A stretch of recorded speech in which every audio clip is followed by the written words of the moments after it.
It means I see you. You're important to me. I value you. Work we do, I actually get butterflies and I get feel Really? excited. Yes. So, Deborah, let me get this straight. You're telling me that you build bridges?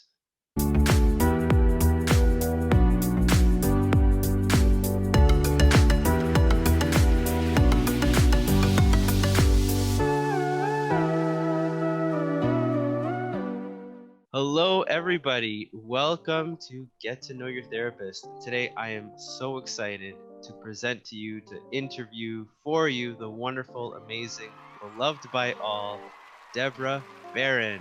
Hello, Debra. Hi, Justin. Good to Hi. see you again. Good to see you again, too. Debra, why don't you introduce yourself? Well, thank you first for that wonderful introduction. So, I'm Debra, and I'm a registered psychotherapist, qualifying, as we say, and I work with individuals, adults, and couples as well. And I work out in the Mississauga location as well as online right now.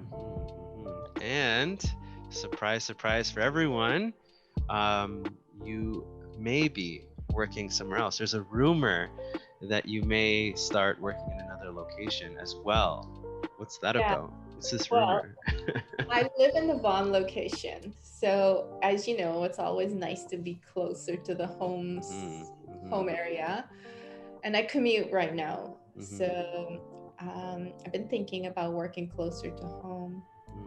And I'm in the Vaughan, Richmond Hill, Thornhill, Markham, North York. So if you're in that area, we're going to be close soon. Yeah. Maybe by the time you're watching this video and you're in the York region, you may be able to see Deborah there. Wouldn't that be a treat? Let's hope. Let's hope and pray that it all works out. Yes.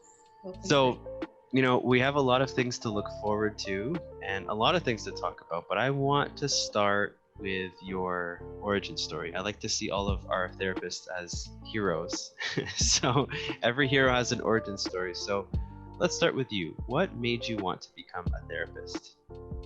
Right. I think for me, it's always been this question of who am I? And why am I here?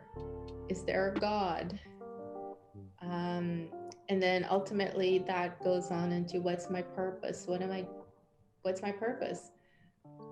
Why do I fail sometimes? These questions all lead to the study, I think, of human existence. It's always intrigued me. And with that comes the reason why humans suffer. So that interplay has always intrigued me, but I never thought of becoming a therapist. And when I myself experienced that question about suffering and I entered into like a 3-year depression, knowing that after I came out of it, let's say, knowing that that could happen and, embracing what comes out of that dip just encouraged me to move forward. And I felt this almost like calling to go and study this and work with people who are going through just a part of human existence. But sometimes there's such a stigma around depression. I didn't want to share that with anyone. I didn't want to. But yet it's part of life. Absolutely. That's what drew you, huh? Wow, what a deep journey that you went through. So you were always kind of thinking about those deep questions your whole life, pretty much. You've always been like thinking about those. Wow. Yeah. Like, and reading about different philosophies, like Taoism, Buddhism, yoga philosophy, yoga teacher, and all of these have interested me. And then spirituality just became a part of my life. And faith, there's so much controversy around faith and philosophy and stuff. For me, it was just a natural integration I don't see Wow. them as disparate opposites. I just see them as this beautiful integration. Mm. And how do I hold that space for someone who comes to see me? That's where it happens. Yeah. Wow. That's really nice, especially to be able to grapple with those opposites and integrate them in a way.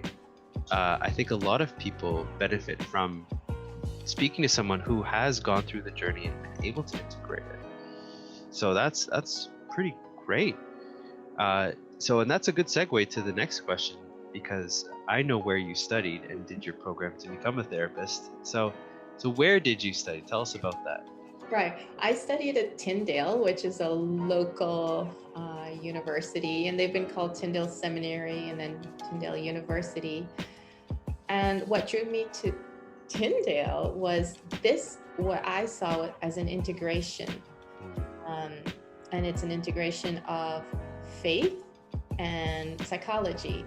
And I thought, well, yay, I'm going to get these questions answered. And basically that's what drew me to there to study Did there. Did it answer your questions? I think it's an ongoing journey, Justin. I think it certainly intensified and allowed me to explore those questions at a deeper level. I think to a certain degree, though, those questions are always being answered. Yeah, so, that makes sense. Yeah. That's exciting. Okay, you get to constantly grow and explore it. And I love how when schools give you the tools to explore things deeper, when we think like, hey, just teach us what to say. Especially as a therapy, especially going to therapy school, it's, we often, I thought that when I'm going to go to grad school, they're going to teach me how to tell people how to be okay. They're going to give me all the answers that clients expect therapists to know. But it wasn't that. It was more of like, these are the tools, the framework with which to explore these unanswerable questions. So it's good. Yeah. I'm so glad you talked about that, because when I finished, I was like, gosh. At some point, I was like, no one's telling me what to say to people. Yeah, like I still don't know what to say, right? But one of the best things I learned in grad school was the question, what do you think the answer is? The rowing it back at clients. Right. Like, well, and then things open up, so it's good. Yeah. Mm-hmm. Do you have a memorable experience in your program, or maybe even a key sentence that you've learned? I think the memorable experience it wasn't really one moment. It was just, I'm kind of a nerd sometimes. Like, it's when I read things about this work we do, I actually get butterflies and I get really excited. Yeah, that's amazing. So that tells me we're on the right track. It's like, oh yeah, really? Okay, let's put it together. So in my program, we actually got to learn about the theology of the human person, spiritual formation, culture, and psychology. And I just thought, wow, this is so exciting. We as humans, we're so relational, but this culture comes into it, and that adds all these layers, and trying to understand who we are according to all of these, it was really cool. That is super cool. Wow. And spiritual formation, I thought it was like just getting to the pure aspect of faith before, us humans added layers of dogma to it, let's say. It's that relationship. When we started, I said to you, I was curious, what is there a God? And going to this relational aspect of God. Yeah, I love seeing God as a relational God, as opposed to this, distant figurehead whom we have to please, or whom we have to rise up to. Yeah. And for me, as a Christian, that's why I love Christianity, because it's the idea of, God became man to, come to us, to have a relationship with us at our level. and then helped us, is helping us rise up to, his level. So yeah, that's a beautiful imagery. Yeah. Wow, it's great stuff. A great, wonderful discussion. Wow.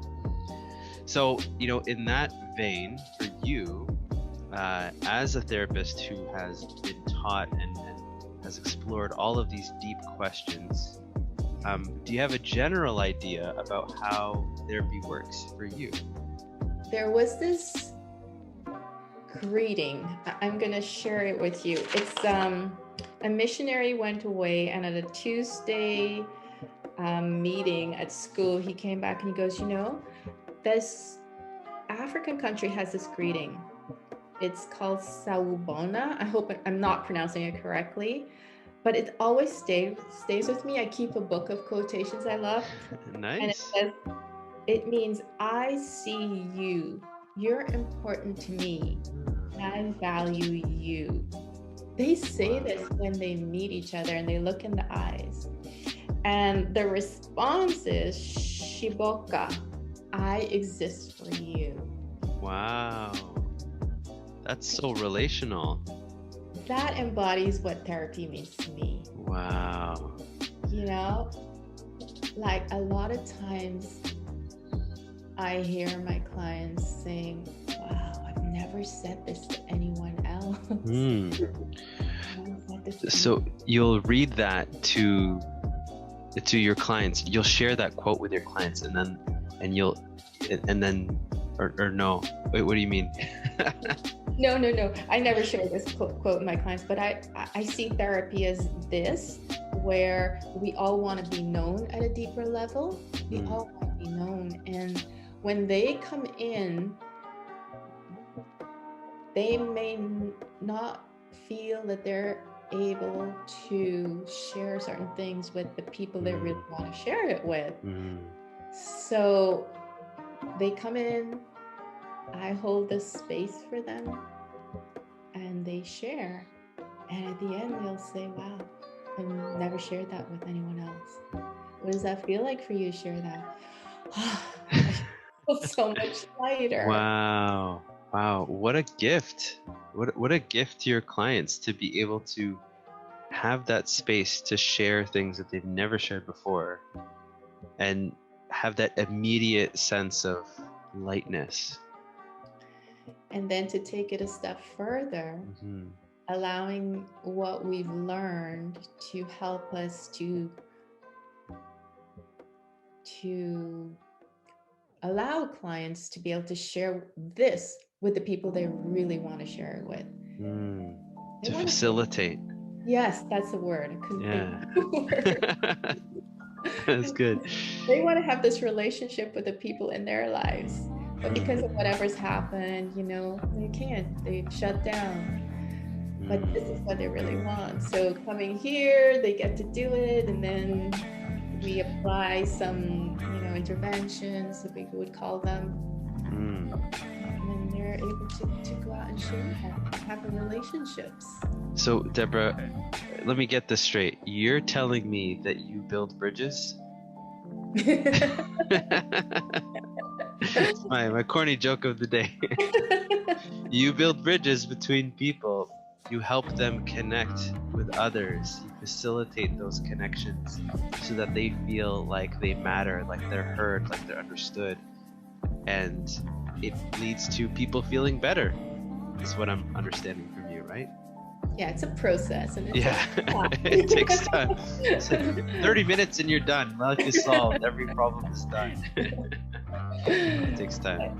It's the start. They get to put their toes in the water and feel what it feels like to be really heard and share.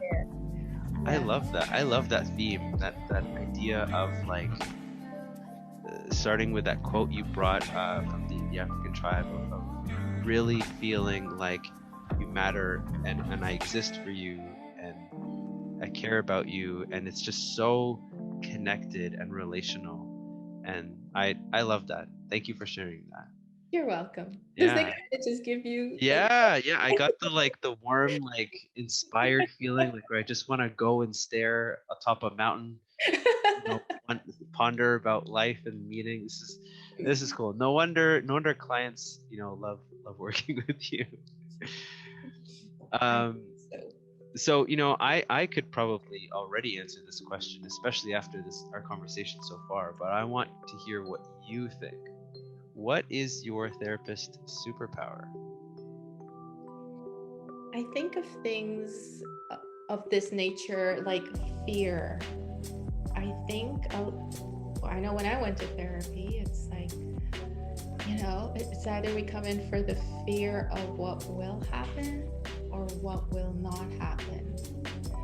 And so learning how to embrace that fear is what I think is unique, or what I strive to do, to make that fear, to understand that emotion of fear and how powerful it is in our lives, and that it can actually help us to move forward.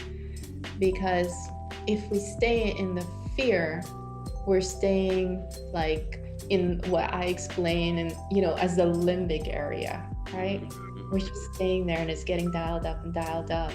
But when we embrace the fear, and I love mindfulness, and so mindfulness is this acceptance of what is.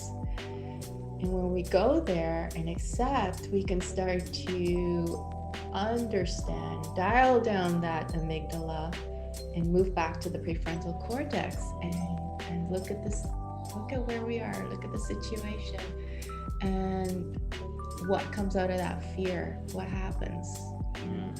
Wow. So it sounds like your superpower is taking that fear state and being able to transform it into calmness and peace of mind, and back to the rational prefrontal cortex.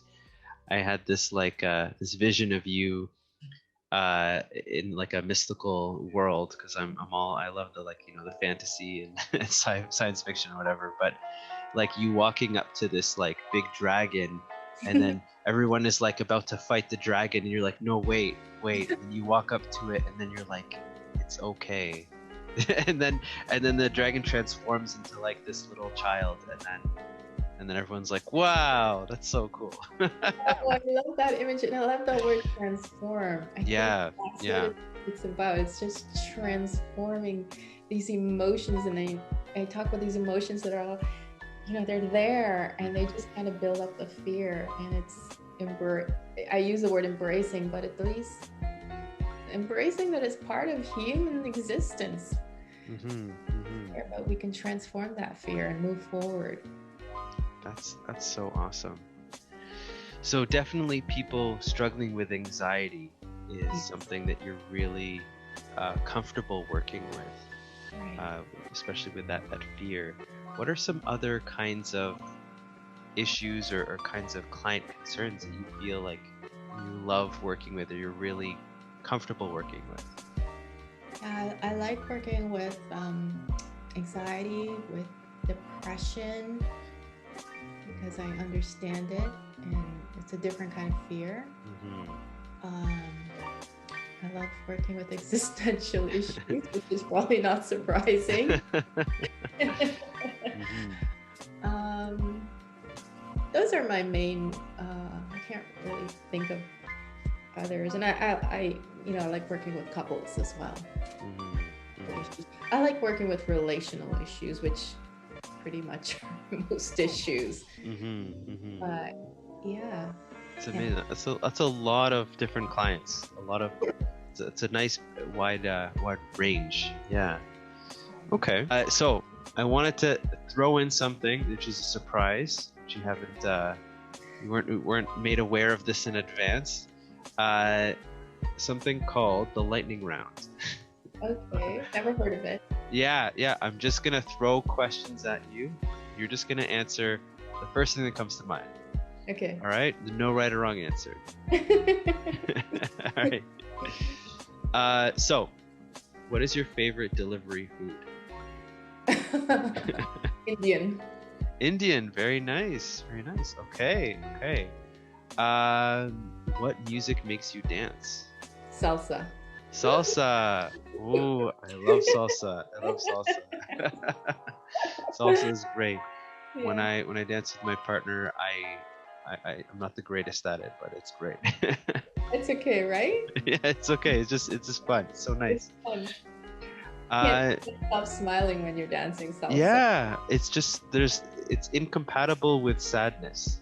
It's water and oil. It just Talk about dialing down that amygdala, that will do it. yeah. Maybe we should, as the practice grows, we can have some salsa classes. Like a space to just kind of use your body that way. Imagine you go to therapy and then you dance some salsa after. Wow, that'd be wonderful. I'd sign up for that. Dude. So when you're not dancing salsa, what is your favorite hobby? It depends on the season, but I like to read a lot and try to paint. I want to learn guitar this summer. Very nice. Yeah, and as you know, I love anything to do with the water. And That's very nice. that, interestingly, came from a fear of water. Really? I love water, but I've always had a fear of sharks. And so I will research, if I go somewhere, I'll research about sharks, knowing I want to get into the water. And if there are sharks, do you avoid it or do you approach it? Oh, just I haven't reached that point. Okay, yeah, me either. I don't know many people that go head first into shark-infested waters. Right. Yeah. Okay. And my hobby is a lot to do with like water, like sailing, just being in the water, near to the water. That's fun. A couple of years ago, I learned how to surf. Wow.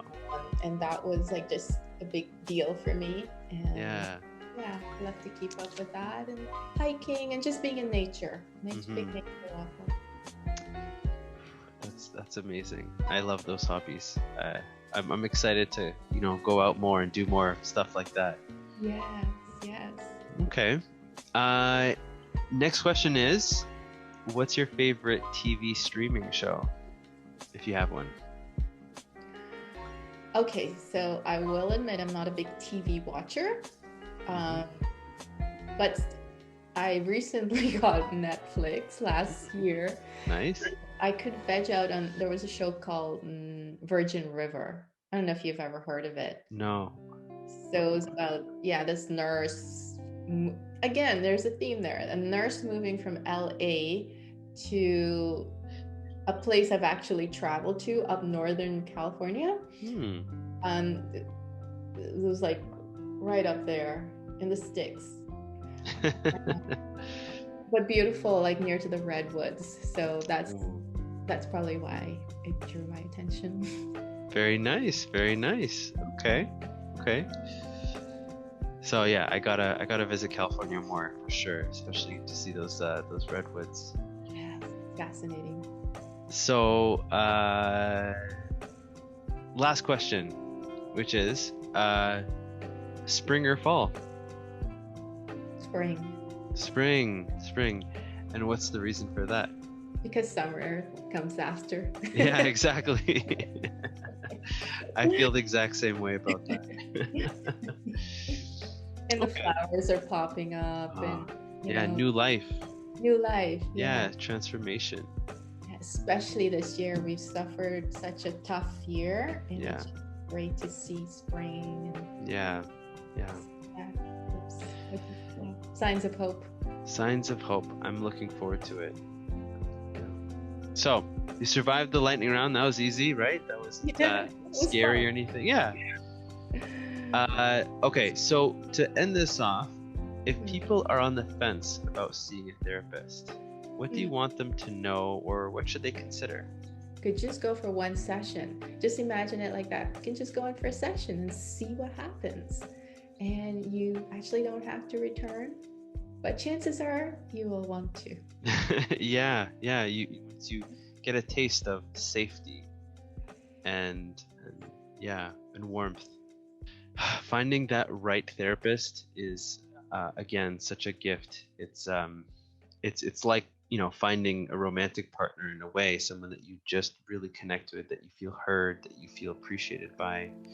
It's it's the reason why I'm about to go and see the therapist that I saw for like 5 years. It's been a couple of years since I've last seen him in particular, so I'm excited to go see him again.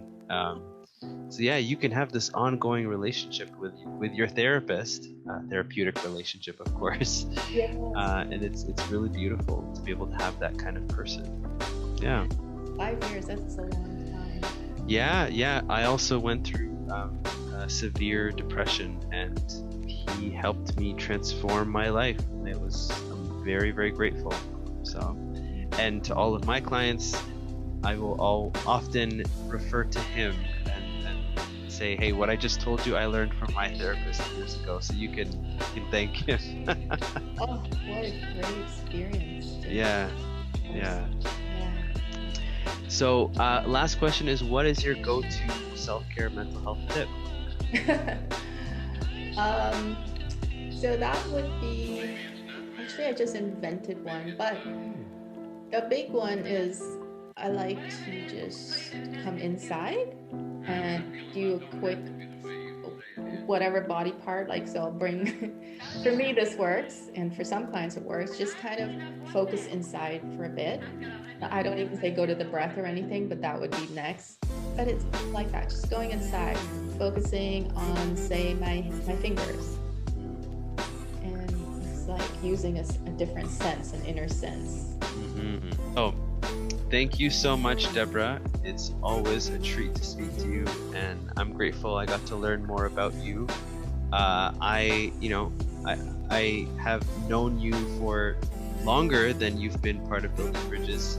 For those of you that don't know, Debra and I were at the same internship a while back, and that's where we met. And I was, taken aback by Debra's sense of warmth and genuineness and kindness. I was like, wow, this is a therapist. This is like the kind of person I would want to see as a therapist. I just feel like such a genuine, kind person. I was like, this is great. So when I told Debra about my idea of starting a practice down the road, and Debra, you were interested in joining, I was like, yes, please. You'd be an amazing addition. And it's true. For everyone who hasn't seen Debra yet, people are raving about working with you. So grateful to have you as part of the team. Thank you so much. If anyone watching this is interested in working with Debra, please check her out. You can read more about her on her page on our website, bbtherapy.ca/Debra. Check her out, and you can book anything with her. And that's it for today. Thank you so much. Thank you, Justin. Thank you.